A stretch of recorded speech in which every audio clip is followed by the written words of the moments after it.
So this is replacing a 2022 Jeep Gladiator bulb for the taillight assembly. Right there.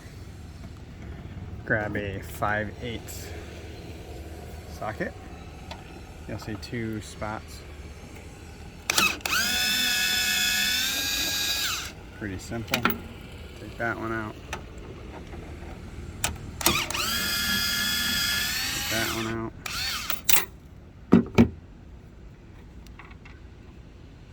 The taillight assembly will then kind of pull towards you.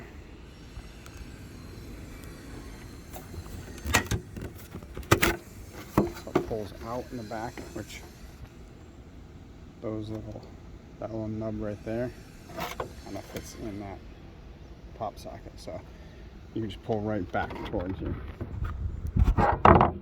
And easy as popping this off. There's your bulb. Pulls right out. No special tool. Old bulb. New bulb goes in. Put it back together. Pretty basic.